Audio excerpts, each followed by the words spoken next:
If you're like me, a big lover of man's best friend, you'll be so glad you stuck around for more Explore Tulsa. And you know, Stevie, when you adopt a pet, you're actually saving 2 lives. The life of the pet you adopt and the life of the pet that takes its place at the shelter. You are always so good with words. We should have an Explore Tulsa dog. Hold on. There's a lot you need to know about selecting a dog that's right for you. And a good place to start is the annual Barkwalk at Chisholm Trail South Park in Broken Arrow. You know, a lot of times dogs pick us. You know, we don't realize that we're looking when they find us, and especially rescue dogs.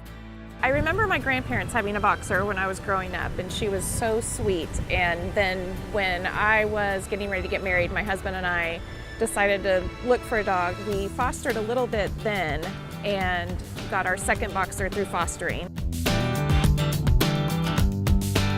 20 years ago, I had gotten my first boxer. He was a 7-week-old puppy, and 2 years after that, we decided to adopt another one. So I started volunteering for Florida Boxer Rescue. We relocated here, and I started volunteering for Tulsa Boxer Rescue.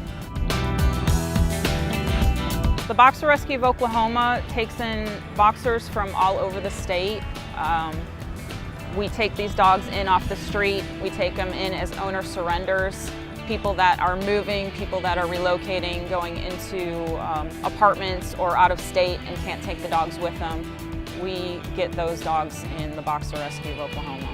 They've been doing this for probably 30+ years now. It was typically just Tulsa, and now they've expanded to the whole state of Oklahoma. They're great with kids, typically. They usually get along great with other dogs. Some get along good with cats, not all. They're great, loyal animals. Barkwalk is now in its 6th year. We have relocated parks several times due to outgrowing space. This year will take place on April 25th here at Chisholm Trail South Park.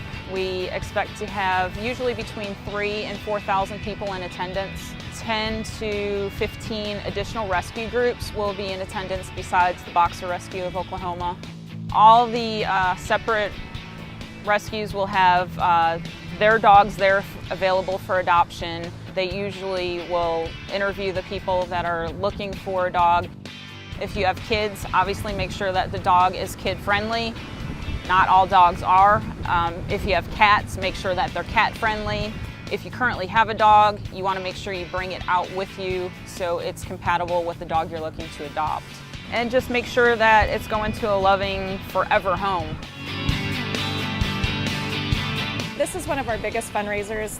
The Boxer Rescue of Oklahoma is dependent on donations, and you know, a lot of the dogs that come into our care need medical attention for different reasons, and so we have to do fundraisers to make sure that we can get the dogs vetted and spayed and neutered, and just make sure that they're healthy when they go to families. And so it's a way for people to come out and learn about different rescues and see different dogs, and just an opportunity to talk to people about spaying and neutering their pets and microchipping and the things that are so important to keep them healthy and home and safe.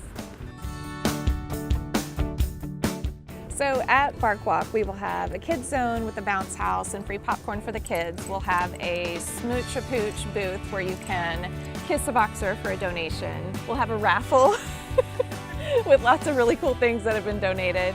We'll also have microchipping for $20 at the event. We're having dog contests for largest dog, smallest dog, best dressed, owner look-alike, and so ugly I'm cute.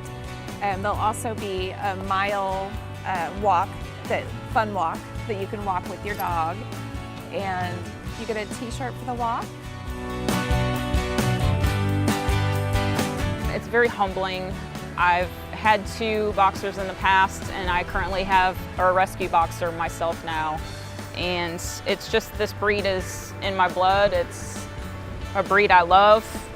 When you get a foster or shelter dog, they are immediately grateful. It makes the letting go of the fosters easier because you do get attached to them when they're in your homes, but when you see that they're going to a loving family that's a really good fit for that dog, it really is the best way to let them start their new journey. And just know that they're going to be taken care of. And our favorite thing is when we get updates from the families and they keep us involved in how they're doing and what's going on in their lives after they get adopted.